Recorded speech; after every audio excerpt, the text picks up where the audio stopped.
What's going on, everybody? We are coming back at you again. We got a little break here from the UFC fight, so we're going to break it up with another episode of MMA 101.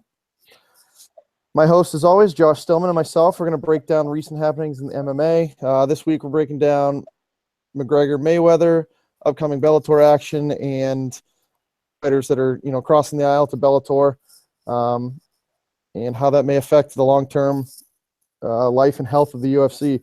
But before we get started, my host, Josh, what's going on, my friend?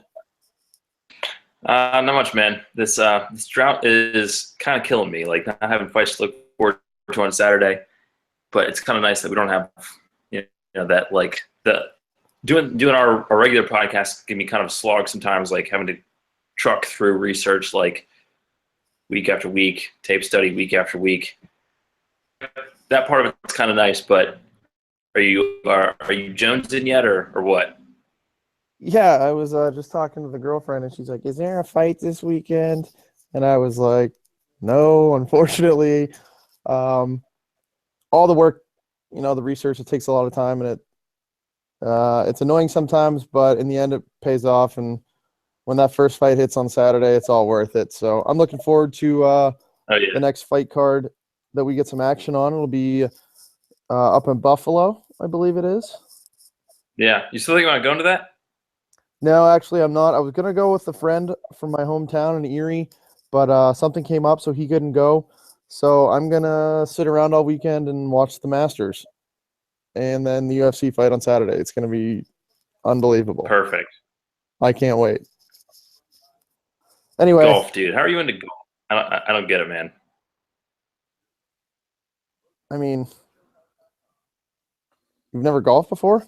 I've seen you. You're pretty unathletic, so I'm not shocked that you don't play golf. I mean, I know that you need to be an elite athlete to swing those sticks around, but you ever see John Daly? He's like the epitome of athlete.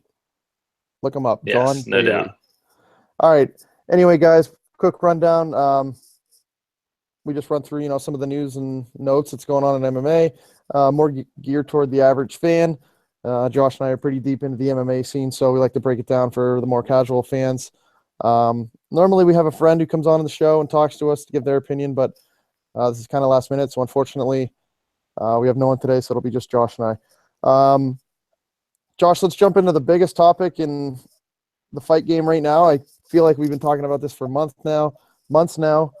MayMac, Conor McGregor, Floyd Mayweather. Seems like it's actually going to happen now. Quick update on this. Do you have anything else to add on this? We were talking off the air. You're going to buy this in HD, and you can't wait for it? I hate you. No, man. I don't think I can buy this one just on principle. I buy like a lot of UFC pay-per-views now. Didn't used to buy that many, but now with all like the other stuff that we have going on with it, I just can't go to Buffalo Wild Wings and sit there with anymore. With like not being able to hear anything, it just kind of drives me crazy. But this one would be one I just give money to Mayweather or McGregor. I just can't do it. So I need to find someone else to buy it so I go hang out with them.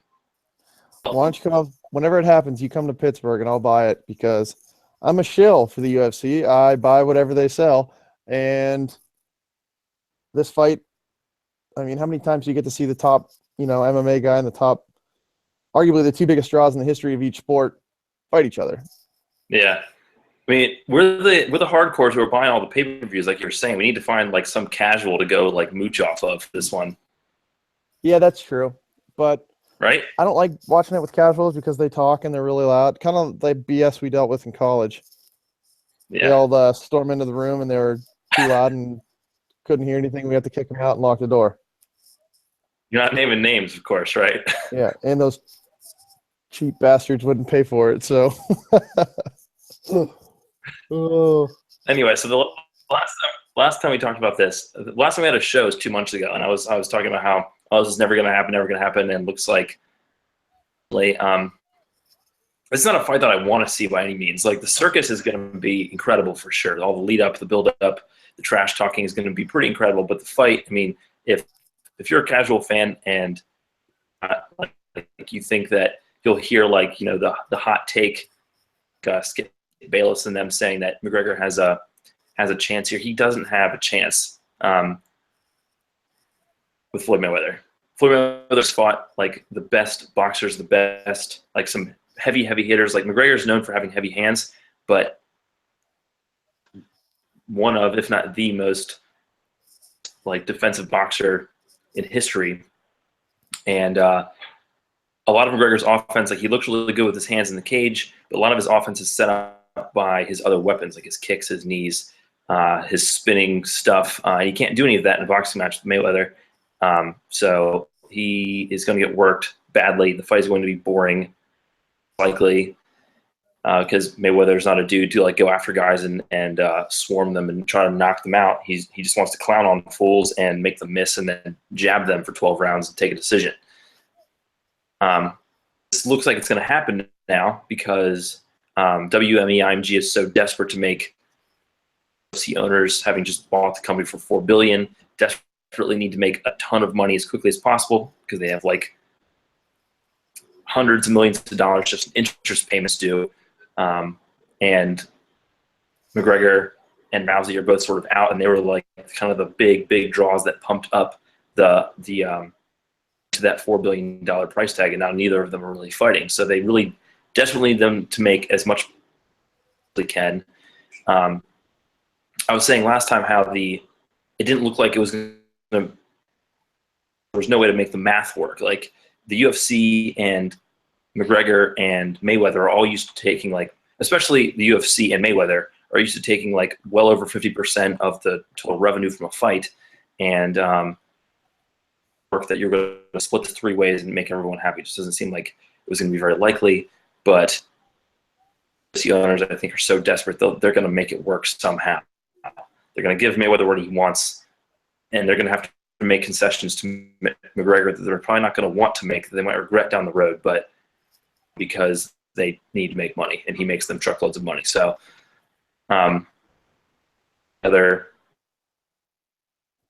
you have any other like views on the fight? Do you think it's actually gonna happen? Like it's still like kind of a ways off. There's no rules set in place yet that have been announced, or no date announced. Like that the T-Mobile Arena in Vegas had been booked, but I think June maybe, but place yet. So you're cutting in and out a little bit, so sorry if I cut you off there. I think it is going to happen. Where there's smoke, there's fire. So I think they're going to get this deal done. I agree with you. I think Mayweather is going to put on a clinic, and it's probably going to end up being more boring than people expect. McGregor has a puncher's chance. Floyd's 40 years old. But I mean, he's the GOAT when it comes to boxing. So there's a reason he's a minus 2,500 favorite he opened up at. So either way, I'm going to watch it. It's a spectacle. Yeah, I'm going to pay for it. I'm going to watch it just because of the name value and stuff like that. So I'm looking forward to it, and I hope they pull it together. So enough of that. What was the last for you? What's up? What was the last thing you said? You hope they what? You hope they both what? I hope they pull it off. Yeah. All right. Anyway, let's jump into some upcoming fights. Bellator pay-per-view: Chael Sonnen versus Vanderlei Silva, Fedor versus Matt Mitrione. Sonnen and Vanderlei finally get to settle the score. It seems like it's 4 years past due, but I'm still going to look forward to it, especially after that egg that Sonnen laid in the last fight. Fedor Mitrione, real quick, which way do you see these fights going? I mean, it's funny that we're doing this now. Like I went back and kind of re-listened to our last MMA101 to where we were at the last time we go, about how through Tito Ortiz, and we look pretty dumb now. I mean, you have no idea. Like he was out for a while. Vanderlei's been out for even longer. So you have no idea what you're going to get with that. It could be I don't know. I guess I would side with Sonnen, considering that he's had sort of like his warm-up fight back to like get back into action a little bit. It isn't. By the time they fight in the summer, it won't have been too long since he had fought Tito, and Vanderlei is out for like 4 years or something crazy. So I guess I would side with Sonnen on that. Are you looking forward to this? Does like him losing to Tito sort of like ruin shares? Just every time Sonnen fights, it's must see just because just because of his mouth. Yeah, he knows how to sell a fight, and I've always been a Chael Sonnen fan. I wanted to see this rivalry come to fruition earlier, but the drug testing obviously put an end to that. So yes, I'm really looking forward to that. And Fedor is name value. I'm always looking forward to that too. What I'm not really looking forward to is Rampage and King Mo. Just doesn't do it for me. Yeah, the first fight was pretty ugly. If they'd stand and bang, it might be a pretty good fight, but that is not what they did. I don't really know why they're running it back. Like, it seemed like either of these guys could fight pretty much anybody and be marketable. And how bad their first fight was, it's kind of weird that they're, running it back again. And it's at heavyweight, which is kind of weird. Did you know that? Yeah, I did. Rampage wanted to fight heavyweight, and they're like, "Oh, you're fighting King Mo." He's been on. I don't know if it was a press conference, but he was saying that he like regretted ever getting involved in MMA. He wished he was back home as a construction worker, this, that, the other. It was kind of an interesting take, but yeah, not really looking forward to it. I'll watch it though because of the name value. So, do you like watching? Like, are you excited to see Rampage fight in general? I did see the headline you were talking about, but didn't like. So, can't really speak to that. It is kind of. I hear that you would hear that a lot from a lot of like late career fighters. I think a lot of people might feel that way. But anyway, you said you're going to watch it because of the name value. I mean, are you generally excited to see Rampage fight? Like when you see him up on an up, you ready to see that, or is it he just like too old now that you're just like don't really care anymore? Yeah, I don't really care anymore. I'm gonna be honest. I'll watch him just because of, he was in his prime when I got into MMA, and watching him knock people out was really exciting. And I guess I'm holding on to the hope that he comes out and has another highlight reel knockout, like the Rampage of old. Yeah. Yeah. So, all right. Anyway, let's talk. Bellator cards. What's that? Sorry. Good. Let's talk UFC. Coming up here quick. DC and Rumble and Weidman and Mousasi. Does Rumble get it done? We know kind of the book on Rumble. If either of them make like any like noticeable improvements here, changes, because I feel like the first fight was a really good, measuring stick for like just how their fights would go. Rumble got the knockdown. He's super dangerous in the rounds, but when DC gets his hands on him, goes him down.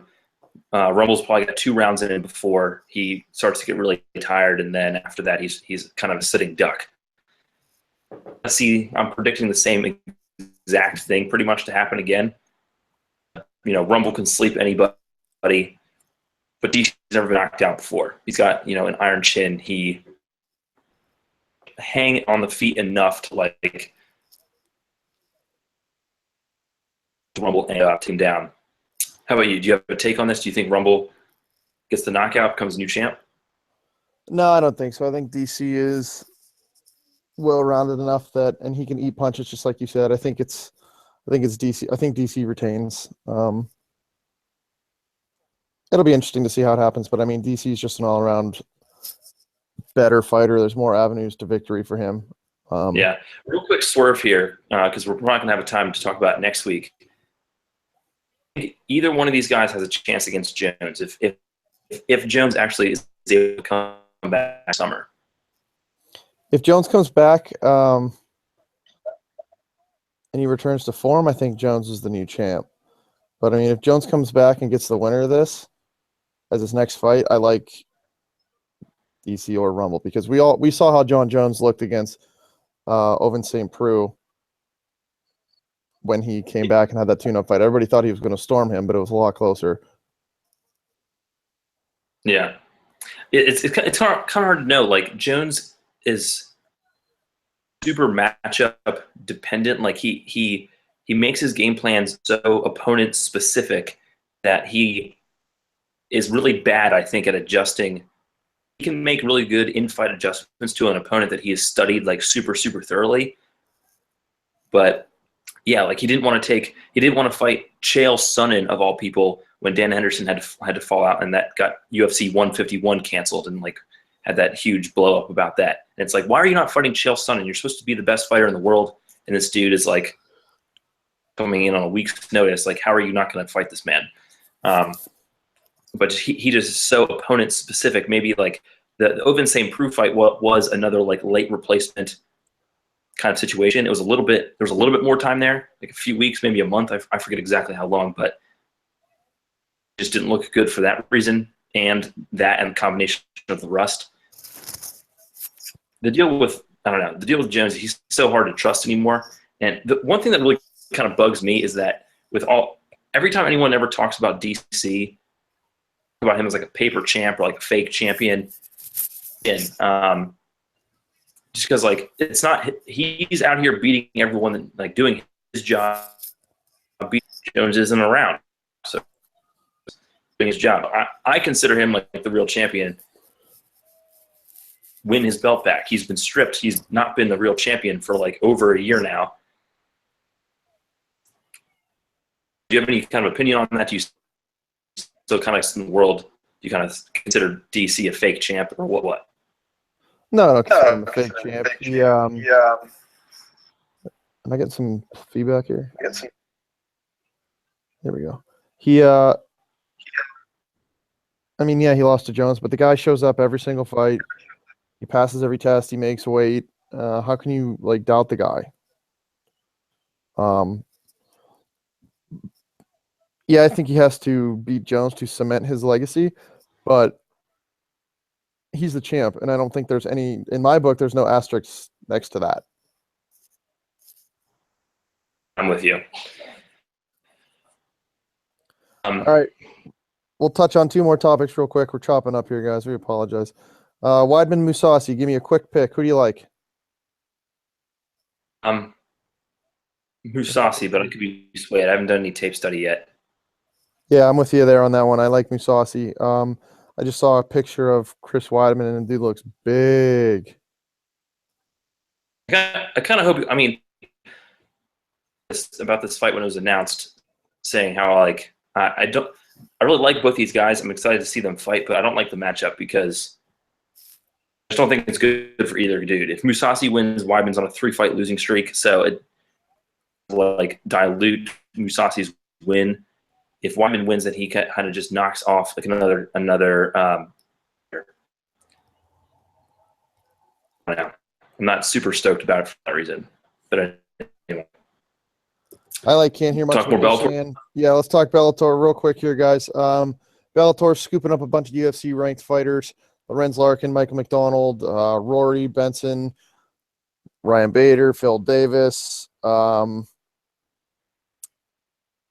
What do you think about this? And this is the UFC, cost cutting here. And they're good fighters, still relevant fighters. Do you think this is going to come back and haunt the UFC? This is good for Bellator. My opinion is competition is always a good thing. The UFC is going to be forced to become better, knowing that they have the competition of Bellator breathing down their neck. And I think this is a good thing. It's good for Bellator. It's good for the sport of MMA.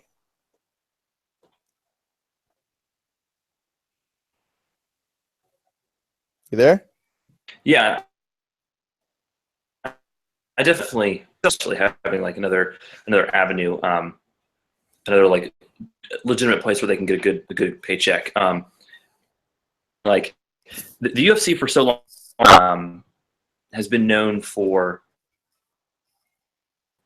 all best fighters. Like there might be like one or two like guys in each division. Else, for the most part, UFC's had all the best dudes, and it seems like they're sort of letting guys who are in that like 5 area, like ranking area.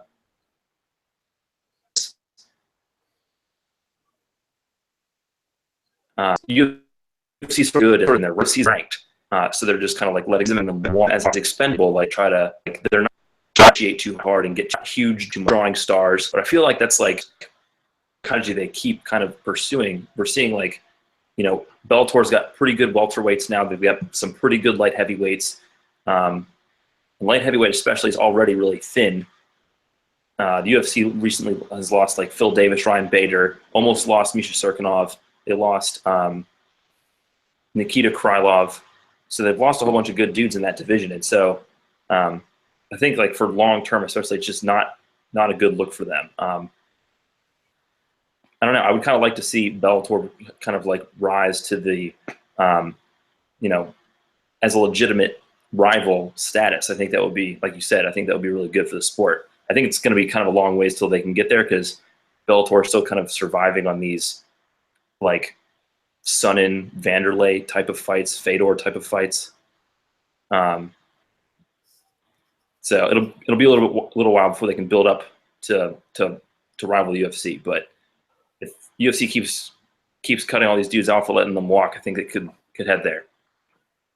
Yep, I'm with you on that one. They got to start building some stars from the bottom up to develop their drawing power and kind of get away from these old timers, carrying their show. It's going to take time, but I think they're onto the right track, and the UFC better pony up and figure out what's going on here so they can stay relevant. I don't think they will not stay relevant. I think, they're the big dog in the room, but it's definitely going to breed some competition. I think that's good for both sports, and hopefully DraftKings will bring on Bellator for some UFC or some cards and stuff. That'd be fun. Yeah, it'd be definitely interesting. Like, there's Bellator main cards have like legitimate dudes who you could like, kind of treat the same way that you do UFC fighters, but a lot of their undercard stuff is like kind of trash. So that would be kind of really weird for DraftKings, I think. Yep. Well, they do like online gaming, DraftKings, so they've done crazier things. But anyway, all right, guys, that's all we got for episode 4 of MMA 101. Join us next week. We're going to be breaking down the UFC card. What is it, 210? Yeah. Breaking down UFC 210, giving you our DraftKings picks. So, yeah, we'll probably be releasing that on Wednesday or Thursday. Follow us on Twitter at DailyFantasyKO for updates on that. Josh will run the account most of the time, and he'll keep you posted on that. So, got anything else for the good of the cause? No, I think that's pretty much it. All right, guys. Well, thanks again for tuning in. Sorry if we were a little choppy today. Actually, yeah. One thing real quick. Sorry. If you guys have been like kind of waiting on our content here, you're a subscriber of our channel, thank you. But like you might have mentioned, Drew, we've been doing a lot of our like DraftKings Daily Fantasy Knockout stuff over on the Daily Fantasy MMA YouTube channel with Brett Apley and Chris Gravel. And so we thank them for having us on there. You should definitely go over and subscribe to that channel because pretty much all of your Daily Fantasy MMA content is there. If you are listening to this right now on our channel, please subscribe to this, give us a like, all that good stuff. I think that's pretty much it. All right, guys, that's all we got. Join us next week, Wednesday or Thursday. We'll be breaking down UFC 210. Until then, have a great weekend, and we'll talk to you soon. Peace. Peace.